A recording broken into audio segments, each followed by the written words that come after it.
Hello à toutes et à tous, j'espère que vous allez bien et je vous souhaite la bienvenue dans ce nouvel épisode de Fil en aiguille.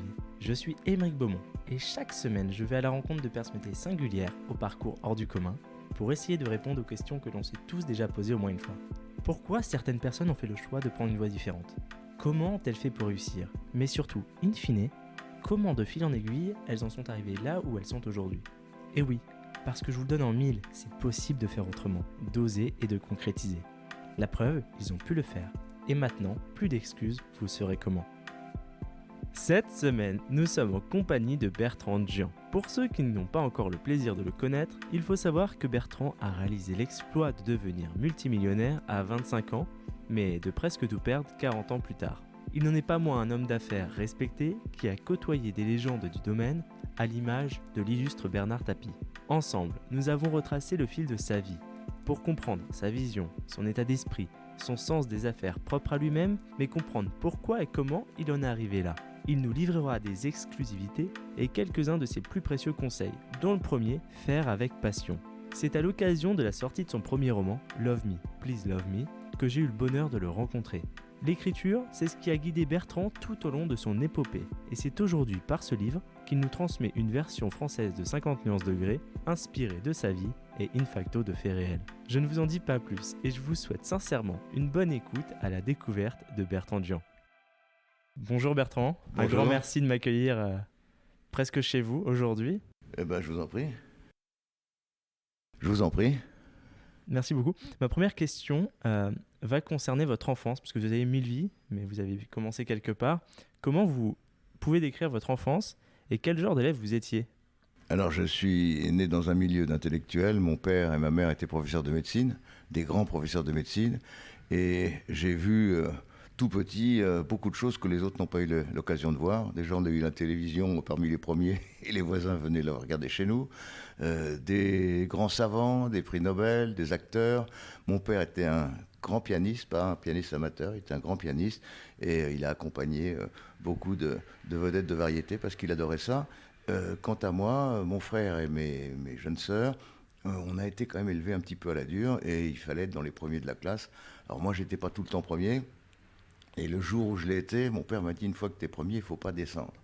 Donc ça a été effectivement une scolarité pas trop mauvaise, mais c'est pas non plus ce que je fais avec mes enfants parce que je pense que le premier de la classe c'est pas le plus malin et j'ai des enfants qui ont une belle jeunesse et qui ont fait de bonnes études mais pas en principe vouloir être toujours devant les autres. D'accord, donc vous avez fait des études. Alors j'ai fait des études, oui, j'ai été à l'école des cadres, j'étais à la fac de droit. Et ensuite, j'ai fait très très peu d'études aux États-Unis. J'avais envie d'en faire, mais je ne les ai pas faites parce que les affaires m'ont permis de penser que je n'en avais pas besoin, ce que je regrette peut-être aujourd'hui. Alors pourquoi du coup ? Qu'est-ce qui vous a fait arrêter ? Alors, j'avais une âme de commerçant. J'ai d'ailleurs fait du commerce déjà au lycée. Je vendais des pulls et j'avais un petit réseau.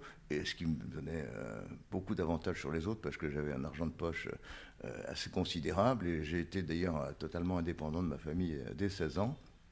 Et quand je suis arrivé aux États-Unis faire mes études, j'ai fait 2 petites opérations commerciales, en tout cas une qui m'a permis d'arrêter les études. J'ai vendu des mallettes, à l'époque c'était la mode des choses psychédéliques, en France et pas encore aux États-Unis. J'avais des mallettes de toutes les couleurs et j'ai créé un réseau d'étudiants qui les ont vendues et j'ai fait pas mal d'argent, en tout cas plus que mon prof d'économie. Alors j'ai cru que j'étais plus mal inclus, ce qui n'était pas obligatoirement le cas. Mais comment vous avez cultivé votre sens des affaires ? Comment ça vous est venu alors que vos parents étaient professeurs de médecine, donc pas du tout dans les Alors je vais affaires ? vous dire une chose affreuse que m'a dit mon père, puisqu'il voulait que je sois médecin comme lui. D'ailleurs, il voulait ça pour tous ses enfants et il n'y en a aucun qui était médecin. Il m'a dit, comme tu n'es pas capable de faire grand-chose, que tu n'as ni passion ni compétences particulières, essaye de gagner de l'argent. Ben, ça m'a peut-être aussi motivé et j'ai essayé d'en gagner, j'en ai gagné, j'en ai perdu. Enfin bref, j'ai eu ensuite de ça vraiment une carrière d'entrepreneur. Donc si on commence la carrière d'entrepreneur aux États-Unis, Voilà. c'était quoi la première étape pour commencer à devenir millionnaire aux États-Unis ? Bah, écoutez, je crois qu'il n'y a pas de règle, sinon ce serait assez simple. Ceux qui essayent d'être millionnaires, c'est ceux qui écrivent des livres Comment devenir millionnaire. C'est pas sûr qu'ils le deviennent. Non, il n'y a pas de règle. Il y a des rencontres, des chances, des choix, des intuitions. Et puis, il faut vivre avec son temps. Aujourd'hui, les nouveaux millionnaires sont des millionnaires du digital, des millionnaires qui montent des affaires qui se développent très très rapidement. On peut devenir millionnaire beaucoup plus vite aujourd'hui qu'on ne le pouvait à l'époque. J'ai plein de copains nouveaux millionnaires qui n'ont même pas compris comment ça leur arrivait, tellement c'est arrivé vite. Mais est-ce que dans la tête, ça change une fois qu'on devient millionnaire alors qu'avant on n'était pas? Écoutez, non, moi j'ai pas vraiment senti de changement. Déjà, il faut savoir que je suis d'une époque où les bourgeois, je vivais dans une famille de bourgeois, vivaient à peu près comme les milliardaires d'aujourd'hui, hein. On avait des domestiques, on avait des voitures, on ne se rendait pas compte. Aujourd'hui, il y a vraiment des différences énormes. Donc bon, j'ai toujours vécu de la même manière, ou pratiquement de la même manière, si ce n'est que j'ai fait des bêtises d'enfants riches, les avions, les voyages, les invitations, les locations de maison, des bêtises qu'on peut faire quand on est jeune et qu'on n'a pas encore, sait pas encore comment manipuler l'argent. Et donc comment on manipule l'argent? Eh ben, comment manipuler l'argent, ça dépend, ça dépend des genres. Mais déjà, la première chose que je suggère, je l'ai fait à de nombreuses reprises, mais aujourd'hui, j'en ai plus, c'est d'acheter sa maison, son appartement, même son petit studio. Ça, je crois que c'est la base. Et ensuite de ça, on passe à autre chose. Mais il n'y a pas de, il y a pas de règles. Chacun est différent, chacun selon ses envies. Il y en a qui aiment l'art, il y en a qui aiment la musique, il y en a qui aiment les spectacles, il y en a qui aiment les femmes, il y en a qui aiment les grands restaurants, il y en a qui aiment les voyages. Chacun selon ses goûts. Et l'important, pour ceux qui le veulent et ceux qui le peuvent surtout, c'est d'avoir les moyens de ses goûts et de ses envies. Est-ce que c'était comme un jeu pour vous de créer des entreprises, du business? Euh, Pourquoi vous avez non, eu autant ça envie n'a de pas faire du été un business? jeu, c'était des hasards, des rencontres, des propositions qu'on m'a faites. Puis il y a eu autant, autant d'erreurs que de réussites. Et voilà. Donc j'ai pris souvent de mauvaises décisions, j'ai écouté de mauvais conseils, mais j'ai écouté aussi de bons conseils et j'ai pris quelques bonnes décisions dans ma vie. Des bons conseils, de qui, lesquels? Ben, ça dépend, les bons conseils, c'est des gens qui m'ont poussé à faire certaines choses que je voulais pas faire. Parce qu'effectivement, le fait d'avoir été élevé dans une famille très cultivée et, qui réfléchissait avant de prendre des décisions. Moi aussi, j'ai souvent réfléchi trop longtemps à prendre des décisions, ce qui fait que je ne les ai pas prises, ou que j'en ai prises des pas bonnes, que je n'ai pas écouté les gens que j'aurais dû écouter, et que souvent je n'ai pas suivi, comme tous les grands entrepreneurs, mon instinct. Et puis surtout, je pense que il faut être un petit peu entre guillemets méchant, ce que je ne suis pas, parce que la méchanceté, s'il écrasait un petit peu les gens avec ses ambitions et pour arriver à son but, c'est jamais ce que j'ai fait. Hyper clair. Moi, ce qui me fascine, c'est, là, je vous ai vu rentrer, vous avez un certain charisme naturel, cette facilité à connecter avec les gens. Est-ce qu'on est charismatique ou est-ce qu'on le devient? Comment on le Écoutez, cultive, ce déjà, charisme? déjà c'est difficile pour moi de dire que je suis charismatique. Je vous remercie de le penser. C'est pas quelque chose que j'ai cultivé. Et disons que c'est naturel, comme des yeux bleus, des jolis mains ou un gros nez. Mais bon, le charisme, je ne sais pas. Je pense que il y en a qui l'ont, il y en a qui ne l'ont pas. C'est vraiment quelque chose avec lequel on est, je suppose. Mais c'est vrai qu'on me le dit, j'en suis ravi. Mais enfin, je n'ai pas du tout l'impression de l'être moi-même, très franchement. D'accord. Donc, vous avez fait des belles rencontres tout au long de votre vie, Oui, oui, bien sûr. plus insolites les unes que les autres. Laquelle vous a le plus marqué? Ou plusieurs qui vous ont marqué? Bah écoutez, il y en a qui m'ont marqué simplement par le fait que j'étais là. Je vais vous dire, bon, j'ai un souvenir extraordinaire. J'ai écouté Edith Piaf qui chantait à la Tour Eiffel. C'était pour le film Le jour le plus long. J'étais avec mon papa et j'ai serré la main du général de Gaulle, de Eisenhower et de Churchill. Alors je pense que c'est déjà pas mal et qu'il y a peu de gens qui l'ont fait. Enfin, ceux qui étaient là et qui étaient certainement plus âgés que moi ne le sont plus pour pouvoir le raconter, mais je pense que c'est pas mal. Maintenant, j'ai fait d'autres rencontres plus personnelles avec des gens que vous ne connaissez pas et que les gens ne connaissent pas. Donc ça veut. Mais parmi les personnes connues, c'est ces trois-là. Et surtout aussi après, qui m'a beaucoup influencé, qui était un homme excessivement intelligent, c'était Edgar Faure, qui était mon parrain, parce que ma mère et sa femme étaient quasiment des sœurs, et lui n'avait pas de fille, et il a été pour moi un éducateur extraordinaire, car c'était à la fois un grand politique, mais surtout un grand philosophe, et un homme qui maniait le français d'une façon extraordinaire, avec des phrases que tout le monde connaît, mais il a vraiment marqué ma vie. D'accord. Vous y repensez de temps en temps à ces conseils? Oui, bien sûr. Enfin, il m'a malheureusement pas donné assez de conseils. Il aurait dû m'en donner un petit peu plus. Mais enfin, lui, c'était pas un homme d'affaires, hein. C'était un philosophe, un juriste et surtout un homme politique extraordinaire. Moi, j'aimerais qu'on parle d'une de vos rencontres avec Gilles Bernard Tapie.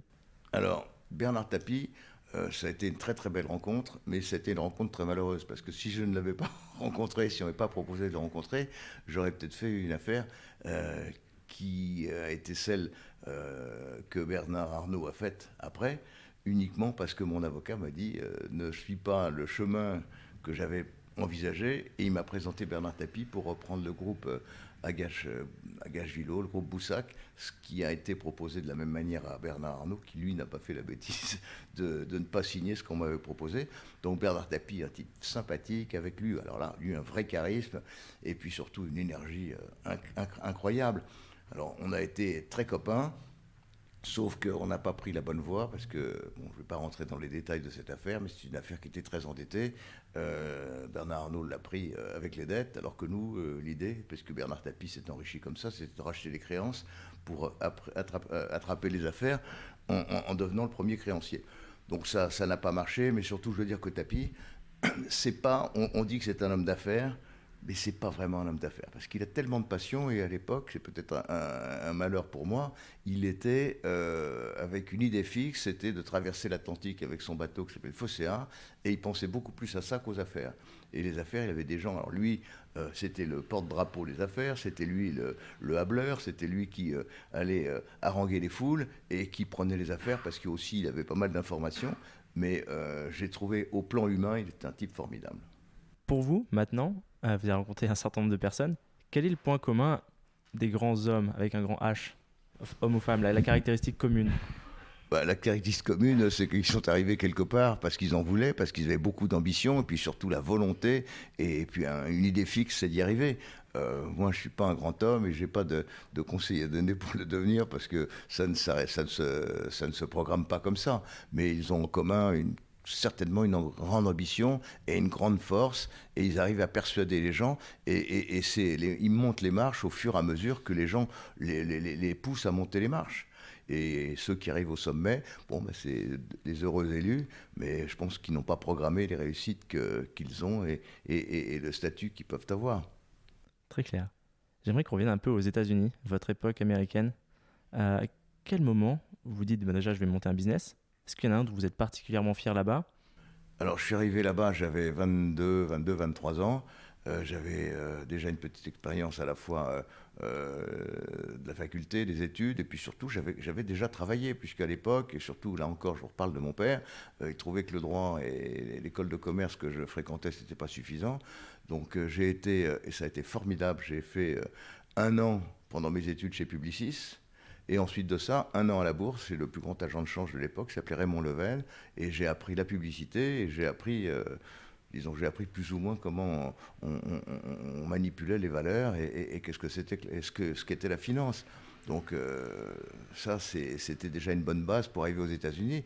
Et quand je suis arrivé aux États-Unis, ça a été vraiment un éblouissement, parce que il y avait vraiment de la désinformation en France. Je me souviens très bien, c'est que on inaugurait en grande pompe l'échangeur de la Porte de la Chapelle, qui est une espèce de trèfle à 4 feuilles, et on disait que c'était le plus grand du monde. Quand je suis arrivé aux États-Unis, que j'ai pris un taxi en partant de Cali Airport, et que j'ai vu qu'il y en avait des routes à 6 voies dans tous les sens, je me suis dit, tiens, on me raconte des bêtises.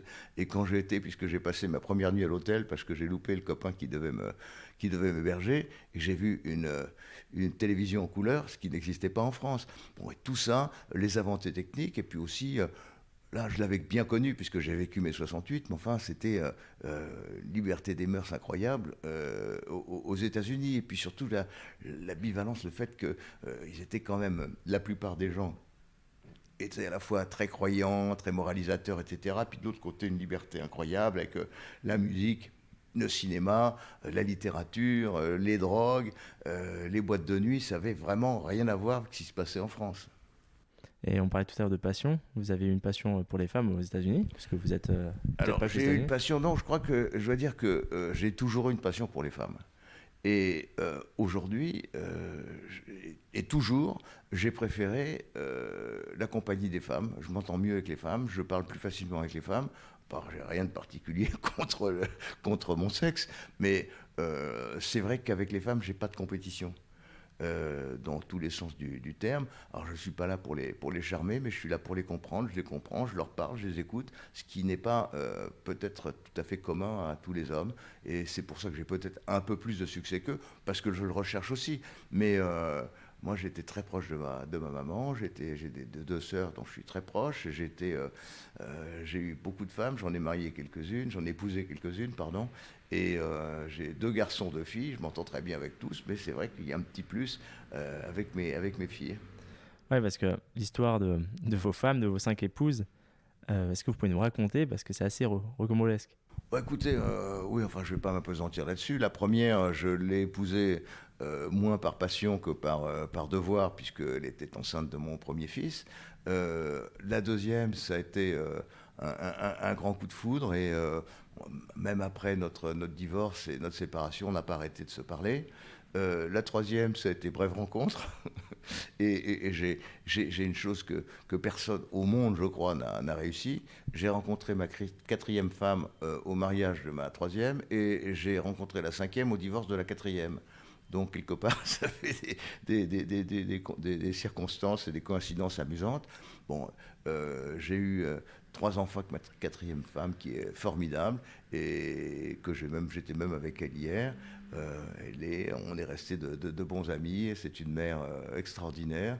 Et voilà, bon, je suis un petit peu triste qu'on soit plus ensemble, mais enfin bref, j'ai eu d'autres aventures, et j'ai eu une cinquième femme avec qui j'ai eu vraiment, je pense, mes derniers très très très très bons moments. Voilà. Hyper clair. Si on revient sur le côté entrepreneurial, quelle est l'entreprise dont vous avez été le plus fier? Alors je vais vous dire, le plus fier peut-être, c'est une marque qui n'existe plus, un nom qui a été oublié, Perspook.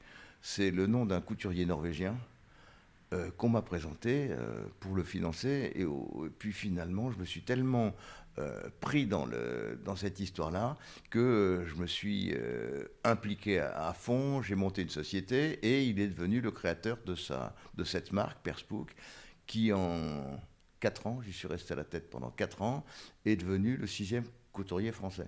Alors ça a été très oublié, puisque après j'ai vendu cette affaire en 81, quand M. Mitterrand a été élu, à un groupe financier qui a pas suivi mes pas, et qui, au contraire, a perdu énormément d'argent. Et cette affaire s'est terminée 4 ans plus tard par une faillite phénoménale, puisqu'il n'avait pas compris, et moi je ne le savais pas, mais j'avais l'intuition, que dans une maison de couture, quelle que soit la marque, quelle que soit sa notoriété, ce n'est pas le créateur qui est important, c'est celui qui gère cette affaire, qui a les idées marketing, qui sait vendre.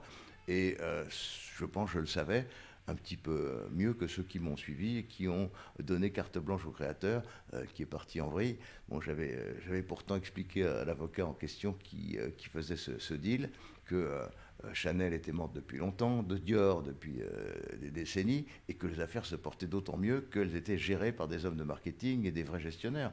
Et ça, je pense que je l'ai été, mais surtout, ne connaissant rien du tout à ce milieu, à ce monde, je pense être encore aujourd'hui le plus jeune membre de la Chambre syndicale, je l'étais à 29 ans, et j'ai fait des sauts d'obstacles sans me rendre compte que je sautais.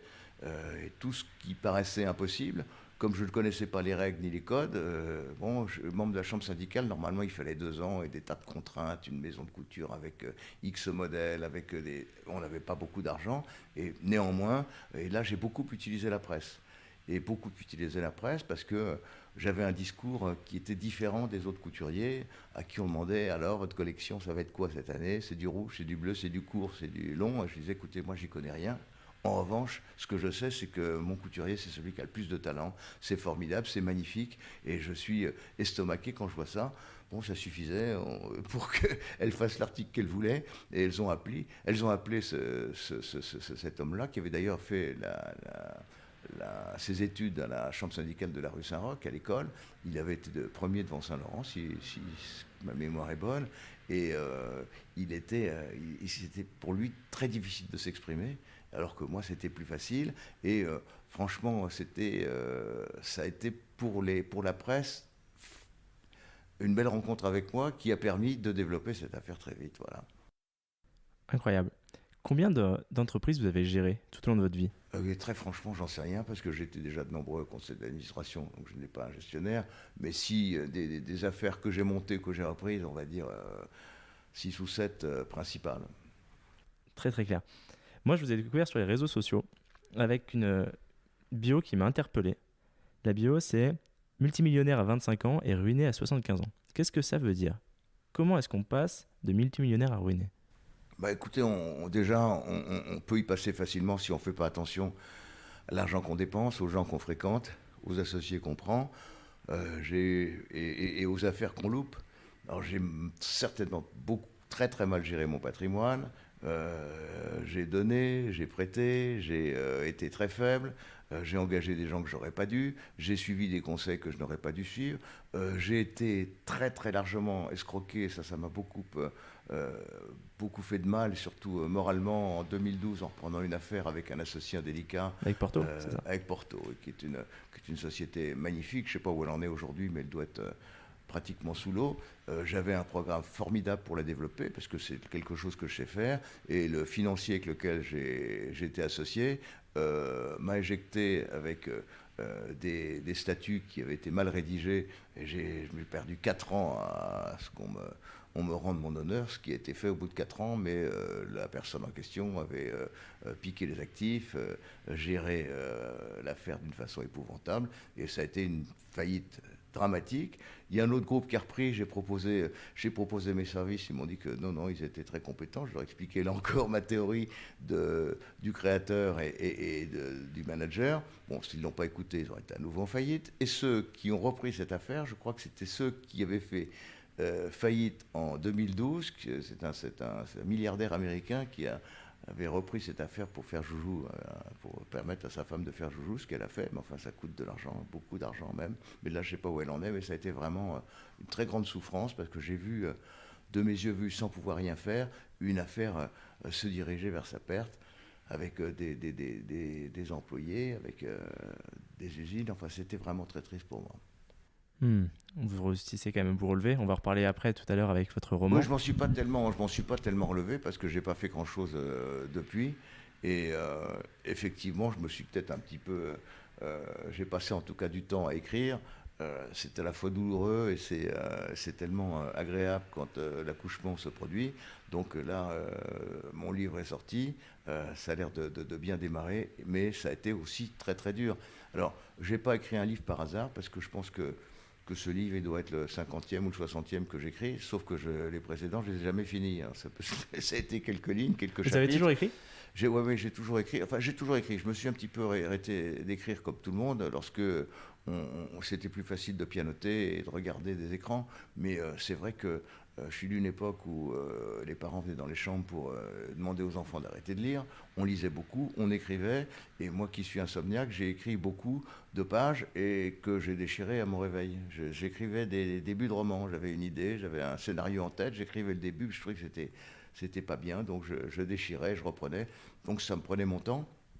Et puis là, j'ai eu cette idée de Love Me, Please Love Me. C'est très amusant là encore.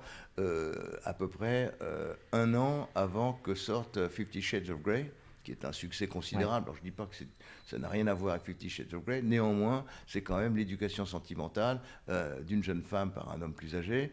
Mais après, dans mon roman, il y a une trame, il y a des sentiments, c'est plus romantique, il y a de l'érotisme.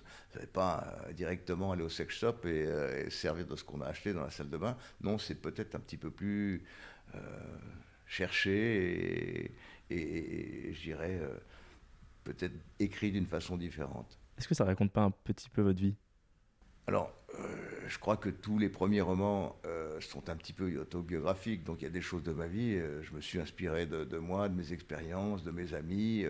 J'ai changé beaucoup de noms parce que j'ai eu quelqu'un qui m'a donné quelques conseils parce que effectivement, on s'improvise pas écrivain comme ça. Hein. Il faut imaginer les personnages, il faut les faire vivre. Donc, quand c'est un personnage de roman, c'est obligatoirement un personnage qu'on a connu parce que il faut dans la description, on ferme les yeux, on voit la personne Donc je me suis beaucoup inspiré de ma vie, bien entendu, et des gens avec qui j'ai eu des aventures, avec des histoires qui me sont arrivées. Puis surtout la beauté de ce livre, puisque je ne veux pas arriver à la fin, mais si jamais il y avait une suite, on peut faire énormément de chapitres, parce que effectivement, chaque chapitre, c'est une histoire de ma vie que je raconte à cette jeune femme. Donc il y en a beaucoup d'autres que je n'ai pas abordés dans ce livre, et que je pourrais peut-être dans un prochain romancer à nouveau. On aura l'occasion d'en reparler après justement du livre. Avant, j'aimerais revenir à une chose que vous m'avez dit juste avant, que vous, ce que vous savez faire, c'est développer un business, développer une entreprise. Quelle est pour vous la clé pour la développer, cette entreprise? Comment vous faites votre méthodologie? Bah écoutez, déjà, ça dépend si on la monte ou si on la reprend. Alors, si on la monte et après si on la reprend. Alors, si on la monte, il faut être sûr d'être en phase avec le projet. Si vous n'êtes pas musicien, je pense que c'est inutile d'essayer de monter des concerts ou de créer des pianos électroniques. Non, je crois qu'il faut être en harmonie avec ce qu'on a envie de faire, ça c'est la première chose. Moi, je ne suis pas un solitaire, et je pense qu'il faut, dans une affaire, il faut un technicien, un manager. Et ça, la beauté extraordinaire, c'est quand le technicien est manager. Mais moi, je suis plutôt un manager et je suis un technicien de rien du tout. Donc je pense que quand on a une très très bonne idée, ben, il faut chercher de l'argent. Hein, et chercher de l'argent, parce que là maintenant, ça se trouve beaucoup plus facilement qu'avant, mais à l'époque c'était dur. Mais il faut chercher de l'argent, et si on n'a pas l'habitude de la finance, si on n'a pas l'habitude de la gestion, qu'on a juste une très bonne idée qu'on veut développer, il faut peut-être faire rentrer les financiers avec soi. Mais moi j'ai beaucoup d'amis qui ont réussi dans le digital, qui ont réussi dans des affaires tout à fait improbables. Un copain qui a monté un restaurant, il en a je ne sais pas combien de centaines aujourd'hui. Bon, il n'y a pas de. Le secret du succès, ça, malheureusement, je ne le connais pas, et ceux qui le connaissent, ben, allez les voir, mais je ne suis pas sûr qu'ils vous le donneront. Très très clair. Très très clair. Quels conseils ou les conseils que vous donnez maintenant à vos enfants ou vos petits-enfants pour réussir? Moi, je leur demande d'être raisonnable, sérieux, avec un grain de folie. Et j'ai l'impression qu'ils le sont tous un petit peu. Alors j'ai un fils qui a fait des études très très brillantes, qui a fait le tour du monde, qui a eu des opportunités incroyables, qui est revenu en France, qui n'est peut-être pas le pays le mieux adapté pour lui. Bon, maintenant il est devenu un peu plus raisonnable, et il travaille dans une entreprise. Mon deuxième fils, il vient de monter un restaurant avec l'ambition d'en créer je ne sais combien. Ma fille fait du marketing, elle est formidable. Et ma dernière fille, c'est une artiste. Elle est élève à Penningen, et elle est très impliquée dans le digital. Mais c'est vraiment une jeune artiste, et j'espère qu'elle réussira. Très très clair. Là, vous avez parlé de la France, des États-Unis, de créer des affaires en France, que c'était une erreur pour lui peut-être d'être revenu. Est-ce que pour vous, c'est encore possible de réussir en France? Bien sûr, enfin, il y a des réussites tous les jours, bien sûr. La France.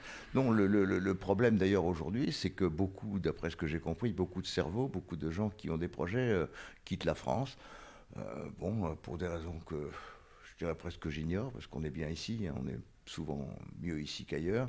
Mais la fuite des cerveaux, elle est évidente. En revanche, je trouve que ce serait formidable de faire venir des cerveaux qui n'ont qu'une envie, c'est de venir en France. Et la réussite, bon, comme je vous l'ai dit, c'est pas quelque chose de programmé, mais c'est vrai que, bon, la France est un bon pays, on étudie bien. Maintenant, en ce qui concerne la jeunesse, je crois que malheureusement, l'éducation, les écoles, les lycées, les facultés, c'est plus du tout ce que j'ai connu, et c'est peut-être certainement beaucoup moins bien. Là aussi, j'ai fait mon service militaire et j'ai pas adoré, mais je regrette très fortement qu'aujourd'hui le service militaire n'existe plus, puisque ça apprend au moins la discipline, ça apprend ce que c'est que l'autorité, la patrie, et puis surtout, pour moi, quand j'y étais, c'était pire qu'aujourd'hui, mais je suis arrivé, on était 1500, on était deux à avoir fait des études, bachelier. Bon, c'était une autre époque, et j'ai vu des gens qui, quelques mois plus tard, s'exprimaient mieux, savaient conduire une voiture, savaient faire quelque chose qu'ils n'auraient jamais eu l'opportunité de faire, et puis surtout, la discipline euh, qui existe bien sûr, mais qui existe beaucoup moins, on le voit avec tout ce qui se passe dans les banlieues ailleurs, les gens qui s'insultent, qui se parlent mal, bon, ils n'ont jamais entendu quelqu'un leur dire fais-moi ci, fais-moi ça, garde à vous. Bon, bah, il a peut-être été pas plus mal qu'ils l'entendent. Je me suis renseigné sur vous avant de faire cet entretien. Et j'ai vu quelque chose où vous expliquez que demain, si on devait faire quelque chose, c'est qu'avec passion. Oui, Sans oui, passion, ce n'est pas possible. ben non, non, sans passion, c'est-à-dire qu'on peut faire beaucoup de choses sans passion. Mais sans passion, on est le numéro 2, le numéro 3 ou le numéro X. Mais un entrepreneur sans passion, j'ai pas l'impression que ça marche. Ou alors, il a une bonne idée sans le savoir et ça va marcher tout seul. Mais la plupart sont passionnés par ce qu'ils font, même si des choses qui sont anodines, une marque, enfin, un type qui a un magasin et qui y croit, ben, il est passionné pour ça et il va réussir. Mais là encore, c'est pas simplement la passion qui vous fait réussir. Si vous avez un mauvais produit, une mauvaise idée, une mauvaise marque ou un mauvais process, ça ne voulait pas non plus réussir. Hmm. Et vous, qu'est-ce qui vous passionne alors? Aujourd'hui, Ouais. euh, que mon livre marche, qu'il soit lu, qu'on m'en parle. Et sinon, je vais vous dire, j'ai à peu près fait le tour de la question. Donc, j'ai plus vraiment de passion particulière. Mais là, ça m'amuse de parler de ce livre. Ça m'amuse et j'aimerais beaucoup qu'il marche. Voilà, c'est tout. Et là, on va en parler justement de ce livre. Déjà, pourquoi ce nom? Pourquoi Love Me, Please Love Alors, Me? au début, ce livre, le premier titre, c'était Aime-moi. Enfin, avec le même principe que c'est quelqu'un qui supplie quelqu'un d'autre de l'aimer.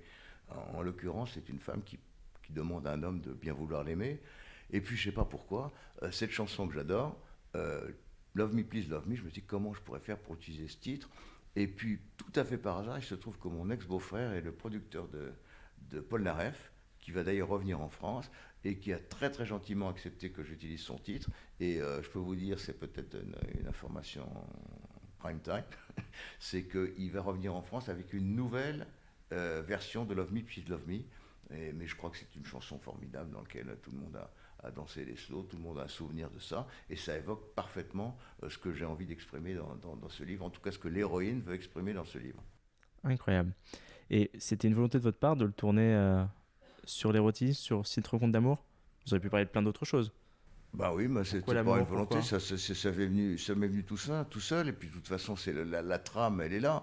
Hein. C'est l'histoire d'une femme qui va tomber amoureuse d'un homme, qui lui raconte ses aventures, et les aventures d'un homme, surtout l'homme en question, il y a de l'érotisme, il parle d'une autre femme avec laquelle il a eu une vie pleine de surprises, pleine d'amour, et bon, je ne vois pas pourquoi l'érotisme ne serait pas là, il y est, et je suis content qu'il y soit, et il y est d'une façon, j'espère, pas trop crue ni vulgaire, mais bon, on a le droit de parler de choses, de sexualité, de sensualité. Et, bon, c'est pas non plus l'intégralité du livre, mais il y a des pages qui sont assez crues, et j'espère qu'elles ne vont pas indigner les pudibonds.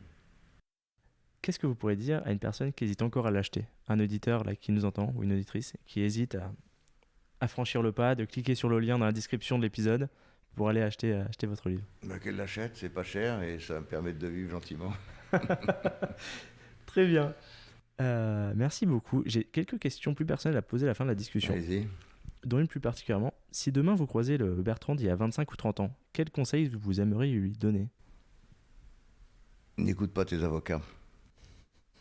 Clair, net et précis. Dans votre parcours maintenant, avec le recul, quel était votre plus gros échec personnel ou professionnel?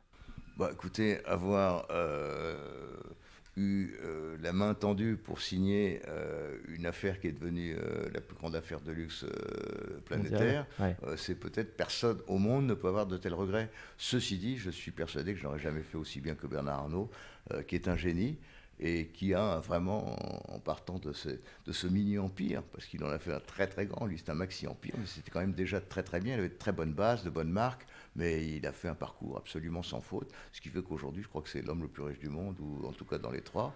Donc on peut dire que j'ai loupé ça, ce qui est pas mal.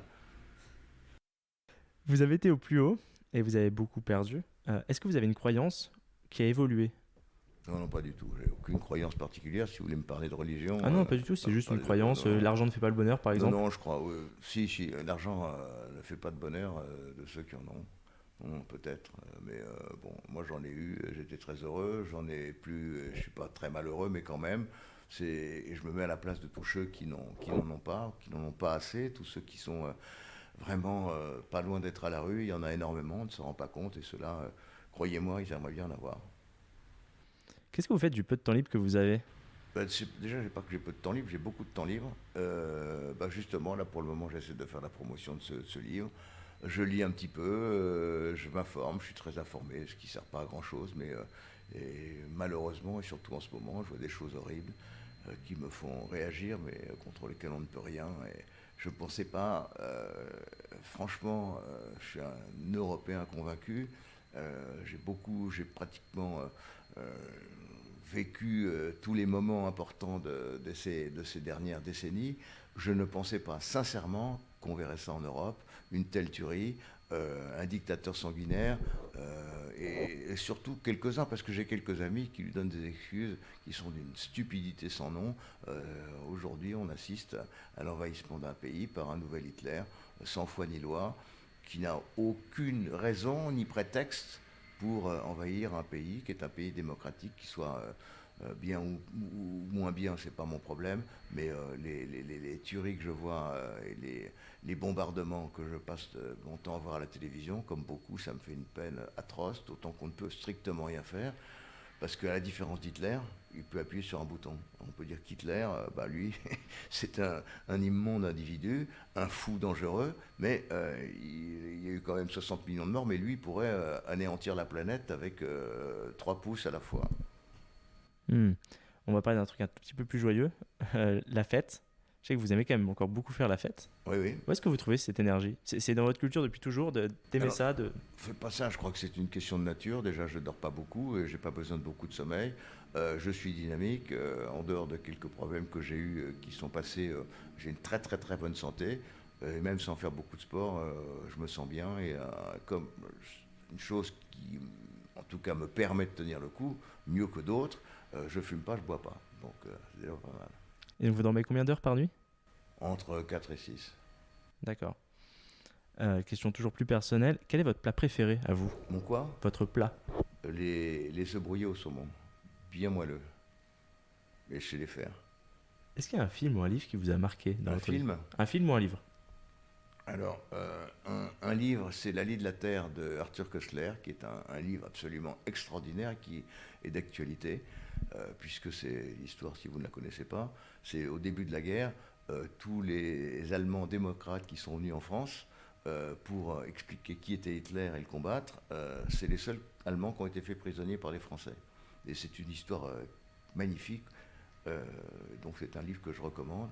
Et non pas seulement parce qu'on parle un petit peu de mon père qui était médecin, jeune médecin d'un camp de concentration français, il y en avait, où on mourait, non pas parce qu'il y avait des fours crématoires, mais on en mourait parce qu'il y avait le typhus, les maladies, la malnutrition. Et donc, mais ce livre est absolument formidable. Quant au livre, il y a un livre, un film qui me plaît beaucoup, mais attends, j'oublie le nom. Le film avec Richard Gere.